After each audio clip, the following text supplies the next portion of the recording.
नमस्कार दोस्तों, स्वागत है आप सभी का शक्ति नॉलेज पॉइंट के ऑफिशियल यूट्यूब चैनल में। तो आज के पहले जो अभी तक हमने वीडियो बनाए वो सिंपल प्रेजेंट टेंस में हम सीरीज स्टार्ट किया था। उसमें अफर्मेटिव, निगेटिव और इंट्रोगेटिव सेंटेंसेस को हमने पढ़ लिया था। तो आज की इस वीडियो से हम कंटिन्यू करेंगे इंट्रोगेटिव, निगेटिव सेंटेंस और आगे अब आपको वीडियो मिलते रहेंगे इसी तरह। ठीक है, ये वीडियो आपको डेली नहीं 2 दिन में मिलेगा और ये 8 बजे के लगभग आपको वीडियो अपलोड होगा। तो आप लोगों को चैनल को सब्सक्राइब कर लेना है और अपने दोस्तों के साथ भी शेयर कर देना है। अब आज के बाद आपको वीडियो रेगुलर बेसिस पे मिलेंगे। ओके, तो चलिए स्टार्ट करते हैं हम आज का वीडियो। तो सबसे पहले बात जो हम पढ़ रहे हैं इंट्रोगेटिव निगेटिव सेंटेंस, तो हम अगर कोई सेंटेंस लिखा हुआ है तो कैसे पहचानेंगे कि जो लिखा हुआ सेंटेंस है वो इंट्रोगेटिव निगेटिव सेंटेंस है या नहीं। तो सिंपल सी बात है, जैसे ये 2 वर्ड से बना हुआ है इंट्रोगेटिव और निगेटिव, तो इसमें इंट्रोगेटिव की आपको पहचान हिंदी सेंटेंस में लिखी होगी और निगेटिव सेंटेंस की भी पहचान लिखी होगी, जिसके द्वारा हम ये पता कर पाएंगे। तो अब देखते हैं कि इंट्रोगेटिव की पहचान क्या होती है और निगेटिव की पहचान क्या होती है। जो इंट्रोगेटिव सेंटेंस होता है उसमें आपको पता है कि उसके वर्ड्स में क्या लिखा होता है, क्या स्टार्टिंग में लिखा होगा, और जो निगेटिव सेंटेंस होगा उसमें आपको हिंदी सेंटेंस में लिखा होगा क्या, नहीं।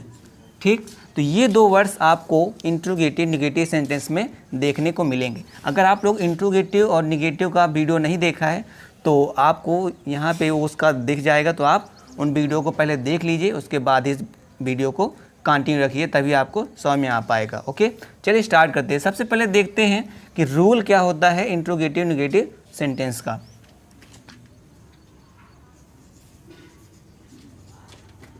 तो रूल की बात करते हैं तो सबसे पहले हम लिखते हैं हेल्पिंग वर्ब, हिंदी में इसको हम बोलते हैं सहायक क्रिया। उसके बाद हम लिखते हैं सब्जेक्ट, उसके बाद हम लिखते हैं नॉट, और उसके बाद हम लिखते हैं मेन वर्ब, हिंदी में हम इसको बोलते हैं मुख्य क्रिया।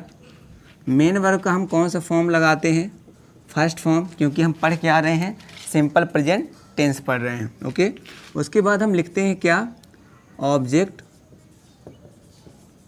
उसके बाद अदर वर्ड लिखते हैं अगर कुछ चीज़ उसमें है, और उसके बाद लास्ट में हम क्वेश्चन वर्ड का साइन बनाते हैं। ओके, ये कंपलसरी होता है।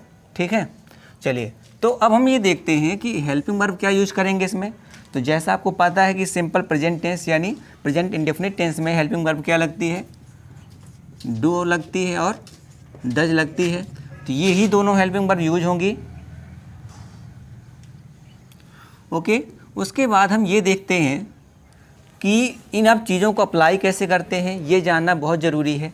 और ये चीज़ें आपको ना जितना आप प्रैक्टिस करेंगे, यहाँ कुछ सेंटेंस मैं आपको बताऊंगा, जितना आप ज़्यादा प्रैक्टिस करते जाएंगे उतना ही ज़्यादा आपको ये चीज़ें क्लियर होंगी। तो कुछ मैं सेंटेंस बनाऊंगा, आप क्या करना है कि आप इन सेंटेंसेस की और प्रैक्टिस करिए। आप बुक से ढूंढिए, कोई इंग्लिश ग्रामर की बुक ले लीजिए, वहाँ से इनकी प्रैक्टिस करिए, तभी आपको चीज़ें क्या है क्लियर होंगी। तो सबसे पहले कुछ देखते हैं। तो सबसे पहले हम एक ठो देखते हैं क्या तुम मुझे नहीं जानते हो। ओके, तो सबसे पहले हम इस सेंटेंस को हम बनाते हैं, अपने इस रूल को अपने ध्यान में रखना है। ओके, और अगर आपको ये नहीं पता कि डू कहाँ लगता है, डज कहाँ लगता है, तो इसके लिए एक मैंने सेपरेट वीडियो बनाया हुआ है, उसको आप देख लीजिए तो आपको अच्छी तरीके से क्लियर हो जाएगा। ओके, चलिए इसको बनाते हैं। तो सबसे पहले क्या लिखा है, क्या, जो कि पहचान होती है इंट्रोगेटिव सेंटेंस की। उसके बाद ये नहीं लिखा हुआ है जो कि निगेटिव सेंटेंस की पहचान है। तो ये आपको 2 वर्ड आपको मिलेंगे जिससे आपको पता चल जाएगा कि ये इंट्रोगेटिव निगेटिव सेंटेंस का सेंटेंस लिखा हुआ है। कैसे बनाएंगे, पहले लिखा हुआ है क्या, क्या के लिए हम क्या लगाएंगे, डू और डज। किसके अकॉर्डिंग लगाते हैं, अकॉर्डिंग टू सब्जेक्ट। सब्जेक्ट यहाँ हमारा कौन सा है, तुम। ओके, तुम में क्या लगता है, तुमको इंग्लिश में बोलते हैं यू, और यू के साथ हमको पता है कि क्या हम लगाते हैं, डू। तो क्या लिखेंगे, डू। फिर उसके बाद हम क्या लगाते हैं, सब्जेक्ट। तो सब्जेक्ट क्या है हमारा, तुमको इंग्लिश में यू, तो डू यू। फिर क्या लिखना है हमको, नॉट, तो डू यू नॉट। उसके बाद हम लिखते हैं मेन वर्ब का फर्स्ट फॉर्म। मेन वर्ब यहाँ क्या है, जानना। जो काम होता है किसी भी सेंटेंस में उसको बोलते हैं हम मेन वर्ब। तो क्या होता है इसमें, जानने का काम बोला जा रहा है, तो जानना का मिस होता है, नो यानी जानना होता है। ओके, तो डू यू नो। फिर क्या लगाते हैं, ऑब्जेक्ट। तो ऑब्जेक्ट आपको देखना है कि इसमें है या नहीं, इसके लिए भी एक सेपरेट वीडियो बना हुआ है, उसको आप देख लीजिए, आपको पता चल जाएगा। तो उसके बाद हम क्या लगाते हैं, अब बचा क्या हमारा, ये सेंटेंस बच गया, इसको हम क्या लिखते हैं, मुझे यानी मी। तो do you not know me. Okay, तो ऐसा सिंपल सा सेंटेंस है। आप अगर इसको ध्यान में रखोगे, रूल को ध्यान में रखोगे, तो काफ़ी इजीली तरीके से आपको ये बन जाएगा। ओके, तो ऐसे ही और कुछ सेंटेंस हम बनाते हैं। चलिए अब नेक्स्ट सेंटेंस को बनाते हैं। तो नेक्स्ट सेंटेंस क्या लिखा हुआ है, क्या सीता मंदिर में पूजा करती है। तो सबसे पहले क्या लिखना है हमको, हेल्पिंग वर्ब। इसका मतलब डू और डज में सीता किसी का नाम है, तो जब नाम होता है तो हमारा कौन सा हेल्पिंग वर्ब यूज करते हैं, डज। तो सबसे पहले हम लिखेंगे डज। उसके बाद क्या लिखना है हमको, सब्जेक्ट। सब्जेक्ट यहाँ क्या है, सीता, तो डज सीता। उसके बाद हमको क्या लिखना है, नॉट लगाना है, तो डज सीता नॉट। उसके बाद क्या लिखना हमको, मेन वर्ब का फर्स्ट फॉर्म। तो मेन वर्ब क्या है, पूजा करना। पूजा करना काहे मिस होता है, वर्शिप यानी होता है, तो डज सीता नॉट वर्शिप। ठीक है, फिर अब बच क्या गया, मंदिर में। इसका मतलब ऑब्जेक्ट, तो ऑब्जेक्ट इसमें नहीं है। कैसे आपको नहीं है, कैसे हम पता कर लिए, इसके लिए सेपरेट वीडियो है। तो फिर उसके बाद लिखते हैं अदर वर्ड। तो मंदिर में, तो में को लिखेंगे पहले इन, ये है एक प्रीपोजिशन। फिर मंदिर, मंदिर को इंग्लिश में क्या बोलते हैं, टेम्पल। तो देखिए सिंपल सा है, आपको रूल याद रखना है, तो ये आपको बहुत इजली तरीके से बन जाएगा। और जो सबसे बड़ी आपकी प्रॉब्लम्स होगी कि मेन वर्ब को कैसे याद रखेंगे, उसके फॉर्म्स कैसे याद रखेंगे, इसके लिए मैं एक वीडियो बनाऊंगा, उसमें बताऊंगा कि ये चीज़ें कैसे आपको याद हो जाएंगी और बहुत ज़्यादा आपको इसमें मेहनत भी नहीं करनी होगी। ओके, तो अभी तब तक के लिए, अब इसको एक दूसरे तरीके से भी बनाया जा सकता है। मैंने क्या किया कि डज और नॉट को अलग अलग लिखा हुआ है, लेकिन अगर इसको हम शॉर्ट फॉर्म में लिखें तो आपको पता है कि डज नॉट को अगर हम शॉर्ट फॉर्म में लिखेंगे तो क्या लिखेंगे, डजेंट।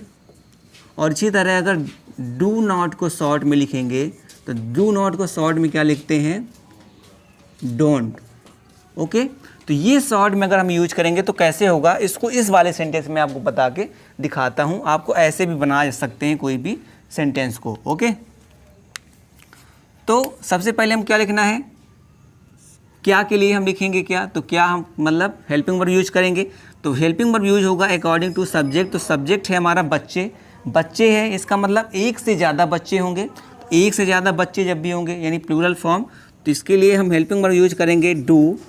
ठीक है, तो डू लिख दिए। फिर सब्जेक्ट बच्चों, बच्चे को इंग्लिश में क्या बोलते हैं, चिल्ड्रेन, तो डू चिल्ड्रेन। उसके बाद क्या लगाना है, नॉट। तो इसके लिए मैंने क्या बोला था कि यही मैं आपको बता दूंगा कि कैसे आप इसको क्या कर सकते हो, एक साथ यूज कर सकते हो, डजेंट लगा के या तो डोंट लगा के। तो डजेंट अगर हमको लगा, यहाँ पे क्या था, प्लूरल है, तो डोंट अगर लगाना है तो DONT, तो डोंट चिल्ड्रेन। अब जो मैंने आपको बताया था कि सब्जेक्ट के बाद नॉट लगाना है, तो अब उसको हमने इसके साथ यूज कर लिया है। तो अब यहाँ सब्जेक्ट के बाद हमको नॉट लगाने की कोई भी ज़रूरत नहीं है। ओके, तो इसीलिए हमने क्या किया कि डू नॉट के लिए हमने डोंट का यूज कर लिया और डज नॉट के लिए हम डजेंट का यूज कर लेंगे। ओके, तो ये आपको अलग अलग नहीं लगाना पड़ेगा। डज यहीं अगर हम इसको दूसरे तरीके से अगर बनाते तो इसको यहाँ से हटा के डजेंट लिख सकते थे, तो क्या हो जाता, doesn't Sita worship in the temple. तो सेम हमने यहाँ भी किया कि डोंट चिल्ड्रेन, अब ये नॉट तो हमने यहाँ यूज कर लिया। ओके, तो अब हमको क्या करना है, मेन वर्ब का फर्स्ट फॉर्म लगाना है। तो मेन वर्ब यहाँ पे क्या है, खेलना। तो खेलना का मिस होता है, आपको पता है बहुत ईजी सा वर्ड है। तो खेलना होता है प्ले, यानी तो डोंट चिल्ड्रेन प्ले, ओके। अब यहाँ पे ऑब्जेक्ट है नहीं तो अदर वर्ड लिखेंगे मैदान में। तो मैदान में के लिए फिर वहाँ में आ गया, तो में को हम पहले लिख देंगे इन प्रीपोजिशन। उसके बाद मैदान, मैदान काहे मिस होता है, ग्राउंड यानी, तो क्या लिख देंगे हम, इन ग्राउंड, और फिर क्वेश्चन मार्क का साइन। तो क्या बन गया sentence, don't children play in ground, okay. इसी तरह इन दोनों को भी मैंने बता देता हूँ अभी। क्या पक्षी रोज नहीं चहचहाते हैं, तो क्या के लिए, देखो पक्षी, अभी हमको कैसे पता चलेगा कि ये जो पक्षी लिखा है ये सिंगुलर है या प्लूरल है। यहाँ देखो चहचहाते हैं लिखा है, ते हैं, अगर ता है लिखा होता क्या पक्षी रोज नहीं चहचहाता है तो वो सिंगुलर होता, चहचहाते हैं यानी एक से ज़्यादा पक्षी होंगे, एक से ज़्यादा पक्षी यानी प्लूरल। तो सबसे पहले हम क्या लगाएंगे, प्लूरल के लिए वर्ब कौन सी लगेगी, ये हमारी हेल्पिंग वर्ब डू। तो डू को एक साथ हम यूज कर लेते हैं, तो डू को एक साथ यूज करने के बाद ये बन गया डोंट, डू और हेल्पिंग वर्ब और नॉट के साथ यूज कर ले रहे हैं, ठीक है। तो इसको हम लिख दिए डोंट। फिर अब हम लिखेंगे सब्जेक्ट। तो सब्जेक्ट यहाँ हमारा क्या है, बर्ड्स, बर्ड होता है एक पक्षी के लिए, और हमको प्लूरल बनाना है तो हम क्या किए, एस जोड़ दिए, तो डोंट बर्ड्स। अब लिखना हमको मेन वर्ब का फर्स्ट फॉर्म, तो मेन वर्ब क्या है, चहचहाना। तो चहचहाना होता है चिर्प यानी, ओके। तो CHIRP, तो डोंट बर्ड्स चिर्प, ठीक। तो देखिए ये हमने ले लिया, इसको यूज कर लिया, इसको यूज कर लिया, ये अभी बचा हुआ है रोज। तो रोज को हम इंग्लिश में क्या लिखते बोलते हैं, डेली। फिर क्वेश्चन मार्क का साइन, तो don't birds chirp daily, got it. अब हम लास्ट सेंटेंस को भी बना लेते हैं, ओके। तो क्या लिखा है, क्या वह बाजार से सब्जी नहीं लाती है। लाती है इसका मतलब लड़की होगी, फीमेल कैटेगरी में आती है। तो वह के लिए हम दो चीज़ें यूज करते हैं, ही यूज करते हैं और सी यूज करते हैं। ही कब यूज करते हैं, जब हमारा सेंटेंस मेल कैटेगरी का होता है, यदि बॉय कैटेगरी का होता है ना, लड़के के लिए हम यूज कर लेते हैं ही। अगर लड़की हो या कोई फीमेल हो तो उसके लिए हम क्या यूज करेंगे, सी, ठीक है। तो यहाँ पे क्या यूज करना है हमको, डज हमको हेल्पिंग वर्ब यूज होगी, इसका यूज मैंने पहले ही बताया है। तो क्या लिखेंगे, डजेंट, ठीक है। फिर लिखेंगे सब्जेक्ट। सब्जेक्ट हमारा क्या है, वह लड़की है, क्योंकि लाती है लिखा है, तो उसके लिए हम क्या यूज करेंगे, सी। तो डजेंट सी। अब लिखेंगे मेन वर्ब का फर्स्ट फॉर्म। मेन वर्ब यहाँ क्या है, लाती है, इसका मतलब लाना। लाना का मीन्स होता है ब्रिंग यानी होता है। तो डजेंट सी ब्रिंग, क्या लाती है, वेजिटेबल। क्या कैंसर हमको मिला, इसका मतलब क्या है, ये है ऑब्जेक्ट, ठीक। तो सब्जी को इंग्लिश में क्या बोलते हैं, वेजिटेबल। तो डजेंट सी ब्रिंग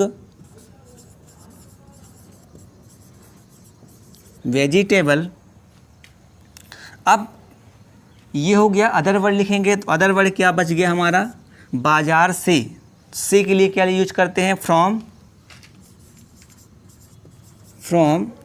अब कहाँ से लाती है, बाजार से। तो बाजार को हम इंग्लिश में क्या बोलते हैं, market. The from the market, okay. तो यहाँ पे हमने क्या किया कि 5 सेंटेंस आपके सामने बनाए और उसको आपको सही तरीके से समझाया कि कब कैसे इसको यूज करते हैं। तो अब आपको करना क्या है कि ऐसा ये रूल अप्लाई करिए और इसको आप प्रैक्टिस करिए डेली। और आप कोई भी इंग्लिश की ग्रामर की कोई एक बुक ले लीजिए, उससे आप देखिए, क्योंकि यहाँ इतना पॉसिबल नहीं है कि मैं आपको 20-25 सेंटेंस बना के दिखाऊं। तो आपको करना क्या है, इनको आप देख लीजिए। एक बार में अगर आपको समझ में नहीं आता है तो आप दोबारा आप इसको देख लीजिए, तीसरी बार देख लीजिए, तो आपको चीज़ें बहुत अच्छी तरीके से क्लियर हो जाएंगी। अब हम नेक्स्ट जो वीडियो बनाएंगे स्पेशल इंट्रोगेटिव को, जिसको आप डबल इंट्रोगेटिव भी बोलते हैं, तो ये 2-3 दिन के अंदर आपको वो भी 8 बजे अपलोड होगा। तो गाइज आप टाइम पर ध्यान रखिए और जैसे आप वीडियो आता है उसको आप देखिए। स्कूल तो अभी लग नहीं रही है, तब तक हम क्यों ना अपनी जो भी कमज़ोरी है उनको दूर कर लेते हैं, जहाँ हमको दिक्कत जाती है उनको हम सीख लेते हैं, ठीक है। तो इसको अच्छा मैं एक और करता हूँ, जैसे मैंने इसको बनाया ना, इसको मैं दो तरीके से बता देता हूँ। इसको एक और तरीके से बता देता हूँ जो हमने इधर साइड बनाया ये। तो इसको क्या लिखेंगे, does she not bring vegetable from the market. काफ़ी जी है, ऐसा कुछ नहीं है। आप अब इस सीरीज़ को रेगुलर फॉलो अप करिए और चीज़ें आपको काफ़ी अच्छे से क्लियर होंगी, ऐसा कुछ नहीं है। जहाँ कहीं भी आपको डाउट होता है, एक्चुअली क्या है कि हमारे जो भी वीडियो होंगे उनमें आपको कमेंट सेक्शन डिसेबल्ड होगा, तो जिन वीडियो में आपको कमेंट सेक्शन मिले तो वहाँ पे आप क्या करिए, मेरे को कमेंट करके बता दीजिए, तो उसको मैं फिर से कवर करूँगा जो भी आपके डाउट होंगे। और दूसरी चीज़ क्या है कि जैसे ये प्रेजेंट इंडेफिनिट का मेरा वीडियो, ये पूरी सीरीज़ ख़त्म हो जाएगी, तो एक वीडियो में रिवीजन के लिए लाऊंगा और उसमें अफर्मेटिव नेगेटिव सभी सेंटेंस को एक साथ बना के दिखाऊंगा। ओके, तो ये चीज़ें आपको एक साथ क्लियर भी हो जाएंगी और एक ही वीडियो में रिवीजन भी हो जाएगा। तो तब तक के लिए अब आपके लिए यही है कि मैं आपको अभी 5 सेंटेंस दूँगा, तो उस 5 सेंटेंस को आपको बनाना है और उसको क्या करना है, किसी भी एक वीडियो सेक्शन में जहाँ पे आपको कमेंट सेक्शन अवेलेबल हो, तो वहाँ पे आपको क्या करना है, उसको कमेंट करके उनके आंसर्स आपको बताने हैं। ओके, तो चलिए मिलते हैं हम नेक्स्ट वीडियो में, तब तक के लिए आपका बहुत बहुत धन्यवाद।